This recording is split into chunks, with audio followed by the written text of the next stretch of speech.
Westwood Academy was one of those schools that seemed untouched by time. Founded over a century ago, it carried an air of tradition that was reflected both in the neoclassical architecture of its buildings and in the rigidity of its rules. The silent hallways, the immaculate uniforms, and the disciplined posture of the students conveyed a sense of absolute order. But beneath that impeccable facade, there was an unwritten rule.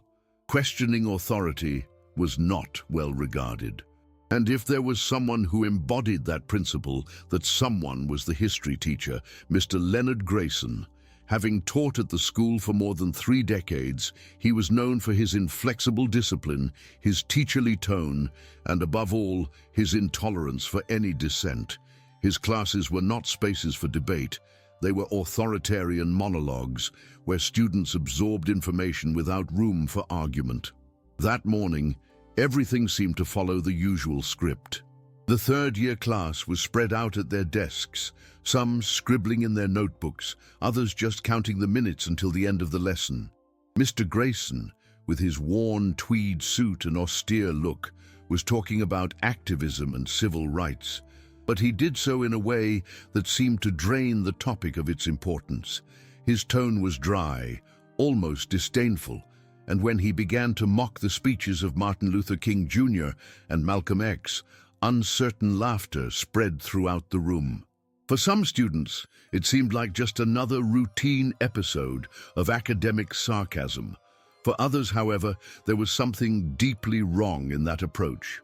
And for Jamal, sitting in the third row, right in the center of the room, those words could not simply go unnoticed. Jamal had never been the type to seek attention, intelligent, observant, and measured in his speech. He always preferred to listen before speaking. But in that moment, as Mr. Grayson ridiculed Martin Luther King Jr., as struggle and distorted his words to draw forced laughter from the class, something inside him boiled over.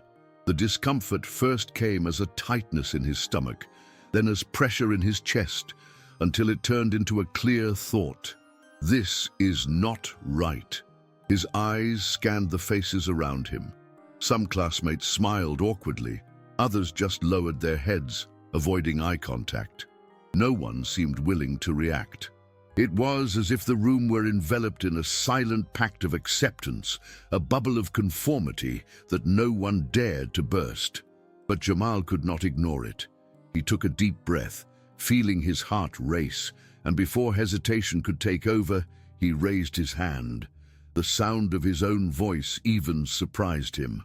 "Excuse me, sir, but I don't think Martin Luther King Jr. was just an agitator." The silence that followed was instant and heavy. The teacher stopped mid-sentence, his eyebrows arched in an expression of surprise and irritation. Some students widened their eyes, others exchanged nervous glances. Jamal was not known for challenging teachers, and certainly no one challenged that teacher. Mr. Grayson slowly adjusted his glasses as if processing the audacity. "Ah, so we have a history expert here." His tone was acidic, laden with irony. "Tell me, young academic, what exactly makes you disagree with someone who has studied this subject for more years than you have lived?" The provocation was clear, an attempt to ridicule Jamal's boldness. But at that moment, something changed. The silence in the room was no longer just fear, it was anticipation. For the first time, the students seemed attentive, as if waiting to see how far this would go. And Jamal knew he could not back down. Jamal felt the teacher's gaze weighing on him, but he maintained his posture. His heart pounded in his chest, yet his voice remained firm. "Actually, sir, I would say that fighting against racial segregation, injustice, and systemic violence is not being an agitator, but rather someone who seeks equality. Martin Luther King Jr. led peaceful marches and faced death threats because he believed in something greater. He wasn't just causing trouble. He was trying to fix a problem that already existed." The words flowed naturally, and as he spoke, he noticed Mr. Grayson's expression change.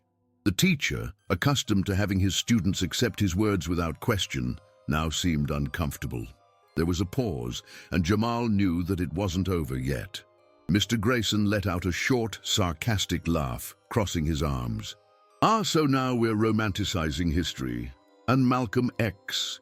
He advocated violence, right? What do you have to say about that?" The question was thrown as a trap, but Jamal did not hesitate.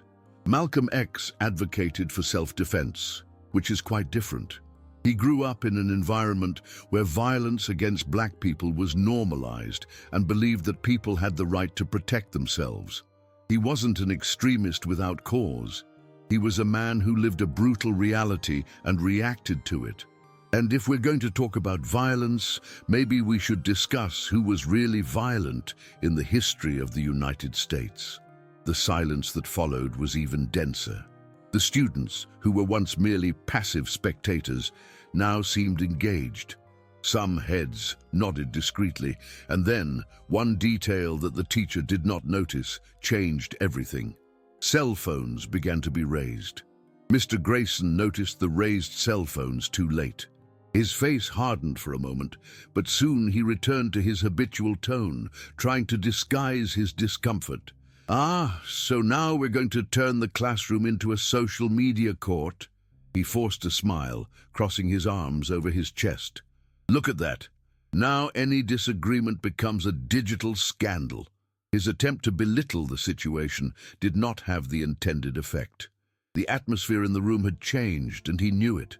The students were no longer just listening, they were watching. Some continued to record discreetly, while others observed with a mix of surprise and anticipation. Jamal, for his part, was not intimidated. He did not raise his voice, did not show anger. He simply looked directly at the teacher and said clearly, "Disagreement is one thing, sir. Misinformation is another. When a history teacher reduces leaders who change the world to mere agitators, he isn't presenting an alternative view. He is distorting the facts." The sentence hung in the air like a silent thunderclap. Someone in the back row murmured low approval. Jamal felt a surge of adrenaline but remained in control. He knew he had the room's attention, that this was no longer just about him and the teacher. It was about something larger. Mr. Grayson, for his part, pressed his lips together. His usual confidence wavered. He could see the fixed gazes on him, feel the growing pressure. For a moment, it seemed as if he would say something more, some cutting remark to regain control. But then, before he could open his mouth, a sound interrupted the clash. The bell, signaling the end of class, rang. The shrill sound of the bell cut through the tension like a sharp blade. Mr. Grayson slammed his book shut and adjusted his glasses on his nose without directly facing anyone. His face was tense, his lips pressed into a rigid line. "Read the next chapter for the next class," he said, emotionlessly, before turning on his heel and leaving the room in hurried steps. The door closed behind him, but the energy of the moment lingered in the air. No one got up immediately. What had just happened was not something common at Westwood Academy, and everyone knew it. The silence lasted only a few seconds before whispers began. "Did you see his face?" someone whispered. "Man, that was insane," another commented. The glances turned toward Jamal, some full of admiration, others laden with unease. He grabbed his notebook and tried to ignore the attention, but he knew he wouldn't be able to. As he put his things away in his backpack, he felt a classmate approach. It was Devin, one of the most popular students in the class, who always avoided any kind of trouble with teachers. "Dude, do you realize what you just did?" His tone mixed astonishment with respect. Before Jamal could answer, another voice emerged from the back of the room. "Has anyone posted the video yet?" The question sparked immediate frenzy. Several students pulled out their cell phones, checking their messaging groups. It didn't take more than a few seconds for someone to confirm. The video was already circulating. Jamal felt a chill run down his spine. He knew that the confrontation with the teacher had been significant, but he never imagined it would become an event. Now he was no longer just the student who challenged Mr. Grayson. He was the face of a much larger discussion, and there was no going back. The video spread faster than Jamal could have foreseen. During the break, he had already received several messages, some of support, others filled with questions and even disbelief. As he walked through the courtyard, he noticed that all eyes were now on him. Some students murmured as they saw him pass. Others simply smiled conspiratorially. "You made history, man," said a first-year student he barely knew, raising his fist in a gesture of approval. But not everyone seemed enthusiastic. Near the picnic tables, a group of students was debating loudly. "He overreacted. The teacher was just trying to spark a debate," one argued. "Debate? He was ridiculing people who changed the world," another retorted. The atmosphere at school was different, and Jamal realized that whether they liked it or not, he was now the center of this storm. When the signal for the next class rang, his cell phone vibrated. A notification from the class messaging group. "The administration wants to talk to you." His stomach churned. He knew that this was a possibility, but the speed with which the situation escalated caught him by surprise. Taking a deep breath, he walked through the corridors now charged with expectation. As he passed the teacher's lounge, he saw Mr. Grayson speaking quietly with the coordinator, his face still laden with tension. Jamal averted his gaze and continued on. When he reached the administration office, his mother was already there. She stood up as soon as she saw him enter, her look filled with a mixture of worry and pride. Next to her, the school principal adjusted his glasses and gestured toward the chair in front of him. "Sit down, Jamal," he said in a neutral tone. "We need to talk about what happened today." Jamal sat, maintaining an upright posture, trying to ignore the nervousness pulsing at his temples. The principal, a man in a dark suit with a calculating look, interlaced his fingers on the table before speaking. "Jamal, we are facing a delicate situation. What happened today did not remain confined to your classroom. The video of your discussion with Mr. Grayson has already gone beyond the school's corridors. We have received calls from parents, teachers, and even the local press asking for clarification." Jamal felt his throat dry up. He knew that the video was spreading, but hearing it out loud made everything more real. His mother, seated beside him, maintained a steady gaze on the principal. "And what exactly is the school's concern?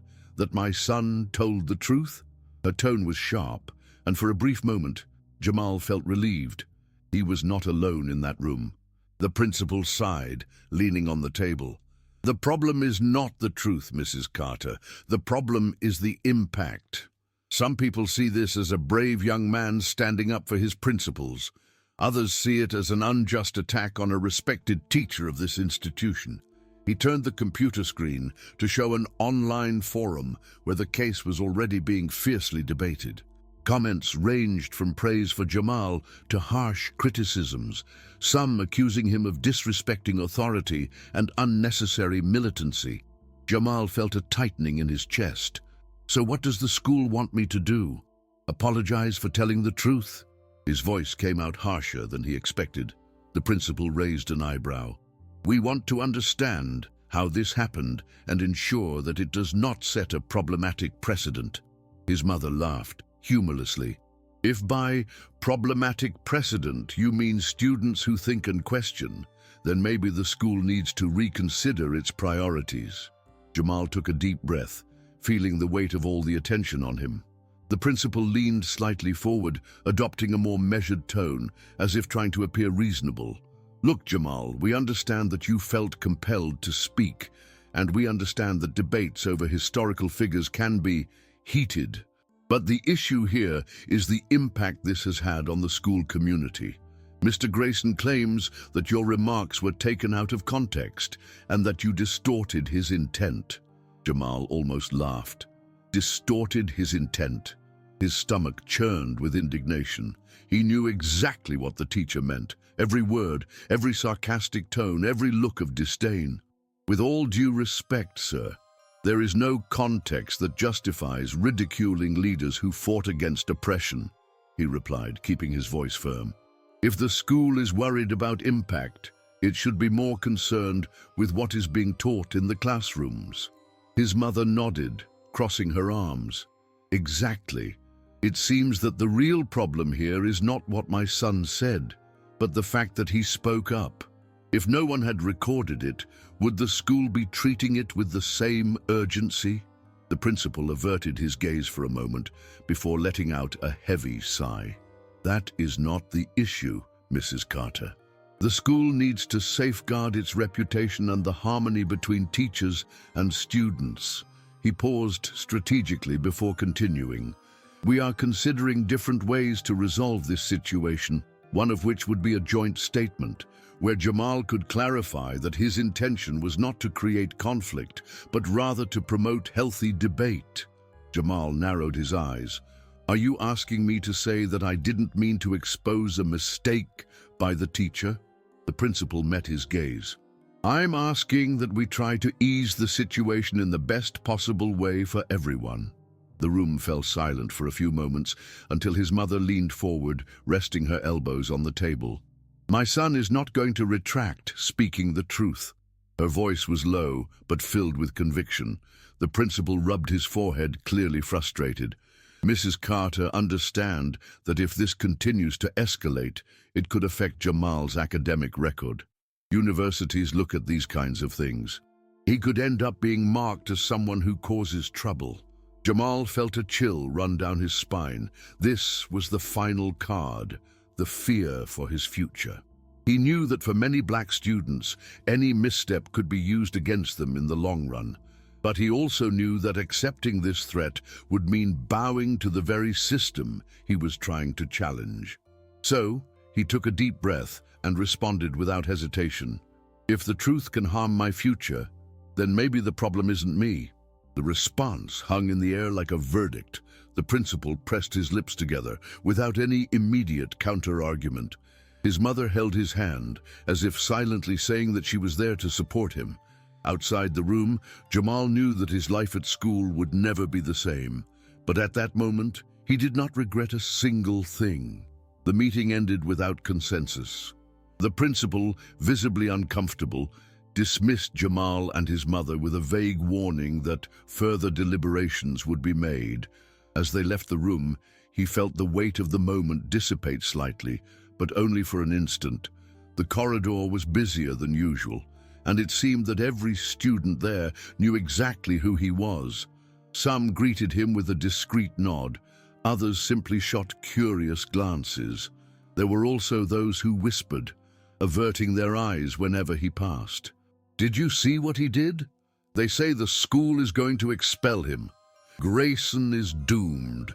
Rumors ran rampant, but one thing was certain. The case was no longer under the school's control. The video kept spreading, and to Jamal's shock, now even teachers were debating what had happened. At lunch, the tension was palpable.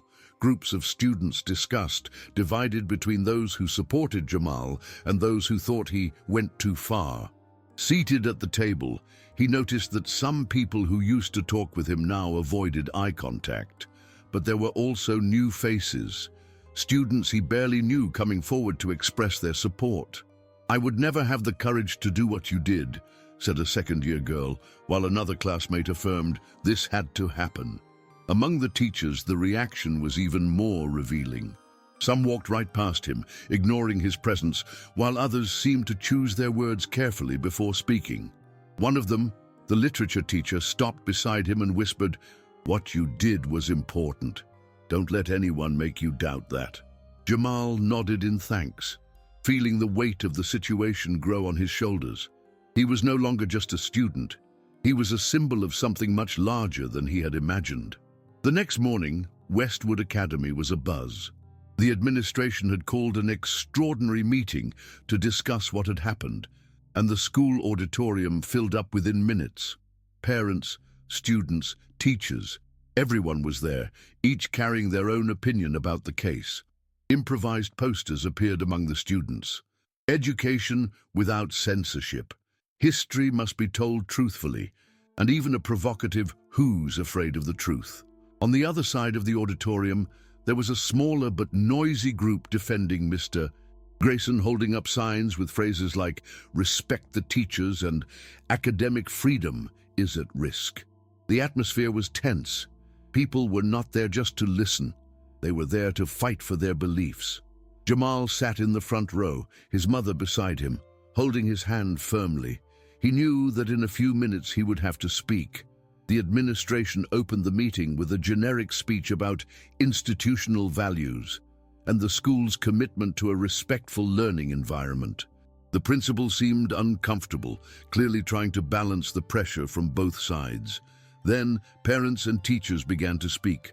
Some defended Mr. Grayson, claiming that his words had been misinterpreted and that he was merely provoking reflection. Others, however, reported that he had made similar comments before and that this was just the first publicly recorded incident. One parent stood up and said, "If our children cannot question what is taught to them, then what are we calling education?" The phrase generated applause, and Jamal felt a chill run down his spine. The moment had arrived. The principal looked at him and nodded. "Jamal, would you like to say something?" Jamal took a deep breath, feeling the weight of every gaze upon him. His hands were sweaty, his heart racing, but he knew he could not hesitate. He stood up and walked to the microphone at the center of the auditorium. There was a brief silence before he began to speak. "I never planned for this to happen. I didn't wake up this morning thinking I would argue with a teacher, much less that I would be here in front of all of you. But when I heard what was said in the classroom, I simply couldn't stay silent. I wasn't trying to create trouble. I was trying to say that the history we learn matters. How we tell it, how we teach it, all of that matters." He paused, looking at the faces in the audience. Some were attentive, others frowned, waiting to counter his words. "I know that some of you think I overreacted, that I should have just listened and moved on. But if students cannot question what is taught to them, how can we call that learning?" The auditorium remained silent. Jamal took a deep breath and continued. "This discussion is not about one teacher. It's not about me. It's about what we accept as truth without questioning. If teachers can minimize the struggle of people who literally risk their lives for justice, what else are we accepting without even realizing it? I did not ask to be in this place. But if the only way to learn is to accept everything without question, then I'd rather keep asking questions." His voice was firm, yet it held no arrogance, only conviction. His mother watched with quiet pride. Amid the tense silence, a teacher in the front row began to clap, first alone. Then another student joined in, and gradually the applause filled the auditorium. It wasn't unanimous. Some people remained still, clearly displeased, but Jamal knew that what he had said had already made an impact. He didn't need to convince everyone. It was enough if some understood. In the days that followed, the school had no choice but to act. Mr. Grayson was placed on administrative leave while an internal investigation was conducted. Some teachers began to subtly change their classroom approaches, knowing that the students were now more attentive to what was being taught. The administration announced that Westwood Academy would implement mandatory training on diversity and inclusion for the faculty, a step that many considered late but necessary. Jamal, for his part, continued to deal with divided opinions. Some people saw him as a hero, a brave student who challenged a rigid structure in the name of truth. Others saw him as a troublemaker, someone who upset the system, but he did not regret it. The following week, while walking down the corridor, a younger student approached him hesitantly. "I wanted to thank you," she said, holding her books close to her chest. "Before this, I never would have had the courage to speak up when something seemed wrong." Jamal smiled. It didn't matter what they said. In that moment, he knew he had done the right thing.